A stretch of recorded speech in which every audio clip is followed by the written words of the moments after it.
It is my distinct honor to present the first three Computer Science for Connecticut Leadership Awards to our three great champions in the Connecticut General Assembly. Last year, CSTA, ReadyCT, and Code.org worked closely with three state senators to develop and pass Public Act number 19128, an act concerning computer science instruction in public schools. This law adds computer science to the state's required curriculum, adds introduction to computer science education to teacher training, requires establishment of an alternative route to certification program for computer science educators, sets a deadline for the long-delayed computer science endorsement, creates a computer science education funding account, and adds consideration of career and academic choices in computer science to student success plans. This has been a truly bipartisan effort, something the parties do not get enough credit for. Let me first present the award to my state senator, Kevin Witkos, Deputy Leader of the Republican Caucus. Kevin has been asking for action on computer science education through several sessions. He submitted one of the two bills that became the basis of the public law.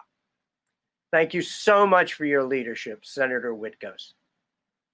Thank you, Norm, for this award. It's going to be placed proudly in my Senate office at the state capitol. You know, I got involved with computer science, you may not remember, when you approached me at a town fair several years ago and said, Kevin, we need to do more for computer science and coding in Connecticut. And I had no idea what you were talking about. Then I had the opportunity to attend a conference in Washington, D.C., sponsored by Code.org, and I was hooked. I wasn't hooked on phonics, but I was hooked on computer science. And I came back, and then I had the opportunity to go see Girls Who Code in Avon firsthand. We have to do something in Connecticut. We have to have total buy-in by everybody. And I'm thankful that each and every single one of you are here today to participate in educating the next generation of workforce in the state of Connecticut. I thank you. Enjoy the rest of your conference, and thank you so much for the Leadership Award. Let me next present our award to Senator James Maroney from the Democrat Caucus. He submitted the other bill that formed the basis of the law. In the 2015 session, then Representative Maroney worked with Senator Gail Schlossberg to get the first mention of computing in the curriculum passed into law. Since then, he has succeeded to Senator Schlossberg's seat. Thank you so much for your leadership, Senator Maroney. Norm, thank you very much for that kind introduction. And I also wanted to thank the Computer Science Teachers Association of Connecticut, Sacred Heart University, and ReadyCT for organizing this conference. But most importantly, I wanted to thank you, all of the teachers who are attending this conference. I had attended a conference in the past and heard a presentation from Code.org, and they said the biggest indicator in success for someone who is willing to teach computer science or in becoming a computer science teacher was just raising your hand and saying that I want to do it. I want to learn how to teach computer coding. So thank you for raising your hands and stepping forward to teach our students, because this bill has really always been about the future of our students and our state. Thank you to all of the teachers for everything that you do in really investing in our state's most treasured resource, our children. So thank you for this honor, and best of luck with the rest of the conference. When you get down to the complex details of ushering an education bill through the many phases it must go through to become a law, you need the championship of a strong education committee chairman. We had that in the person of Senator Doug McCrory, who combined the initial submissions and created the education committee bill that became law. Many of you know Senator McCrory has been an educator for over 20 years and is now a leader with the Capital Regional Education Council, CREC. Thank you so much for your leadership, Senator McCrory.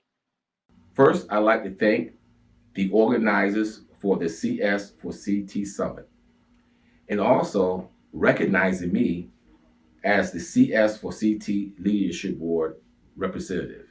But I'm not the one who should be getting this award. It's you educators who are on the front line in those classrooms, providing our young people the 21st century skill sets that they will need to be successful. You are the true champions. Congratulations to you, And I also want to thank again CS4CT for putting this together. Of course, a bill passed through the Connecticut General Assembly is not a law until the Connecticut governor agrees to it and signs the bill.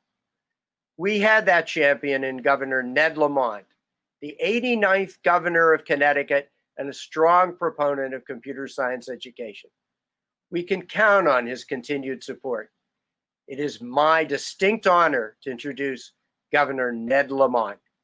All right, good morning. Computer Science 4CT, CS4CT. This builds off of a bill that passed last year in the legislature, because for us to continue to have the best trained workforce in the world requires the computer skills and the coding skills, K through 12, making sure that's a priority. And what we're doing today is working with each and every one of you, providing some of the training that you're going to need to get these young people inclined and oriented towards what they need to do for coding and computer science.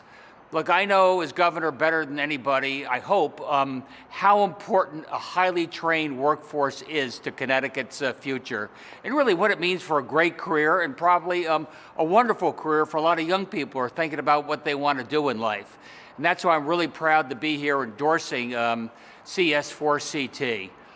We're going to get this state going again in the middle of this COVID crisis, but that doesn't mean education doesn't stop, a 21st education, and what it can mean for each and every one of the kids you're working with. Garrett and Rand and my friends from the Workforce Council are working closely with this alliance as well to make sure that when these kids graduate, they have a skill set that we can get them a really nice job here in the great state of Connecticut.